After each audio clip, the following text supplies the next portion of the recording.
ಚಿಂತಾಮಣಿ ತಾಲೂಕಿನಲ್ಲಿ roots for freedom Jeevika ಸಂಘಟನೆಯಿಂದ doctor Gopal sir ಮತ್ತು ಡಾಕ್ಟರ್ ರತ್ನಂ ಮೇಡಮ್ ಅವರ ನೇತೃತ್ವದಲ್ಲಿ ಜೀತ ಪದ್ಧತಿ ನಿರ್ಮೂಲನೆಗೆ ಸುಮಾರು ವರ್ಷಗಳಿಂದ ಈ ಒಂದು ಸಂಘಟನೆ ಕೆಲಸ ನಿರ್ವಹಿಸುತ್ತಿದೆ.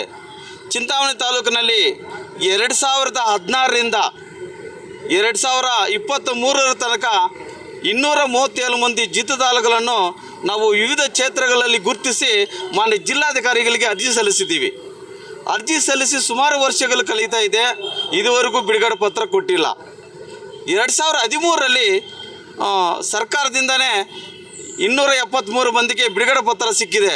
ಅವರಿಗೆ ತಾತ್ಕಾಲಿಕ ಪರಿಹಾರ ಮತ್ತು ಮಾಶಾಸನ ಮತ್ತು ಕಾಪಾಸ್ ಫಂಡ್ ಬಿಟ್ಟರೆ ವಸತಿ ಕೊಟ್ಟಿಲ್ಲ, ಭೂಮಿ ಕೊಟ್ಟಿಲ್ಲ, ನಿವೇಶನ ಕಲ್ಪಿಸಿಲ್ಲ, ಮತ್ತು ನಿಗಮಗಳಿಂದ ಸಾಲ ಸೌಲಭ್ಯ ಕೊಡಬೇಕಂತಿದೆ, ಇದೆಲ್ಲ ಕಲ್ಪಿಸಿಲ್ಲ.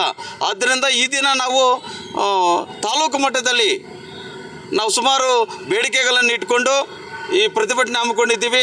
ತಾಲೂಕುಗಳಲ್ಲಿ ಏನು ನಾವು ಮಹಿಳಾ ಸಂಘಗಳು ರಚನೆ ಮಾಡಿದ್ದೀವಿ ರೂಟ್ಸ್ ಫಾರ್ ಫ್ರೀಡಮ್ ಸಂಘಟನೆಯಿಂದ, ಆ ಸಂಘಗಳನ್ನು NRLM ಯೋಜನೆಯಲ್ಲಿ ನೋಂದಣಿ ಮಾಡ್ಕೋಬೇಕು, ಅವರಿಗೆ ಸಹಾಯಧನ ಕಲ್ಪಿಸಬೇಕು ಮತ್ತು ಸಾಲ ಸೌಲಭ್ಯ ಕಲ್ಪಿಸಬೇಕು ಅಂತ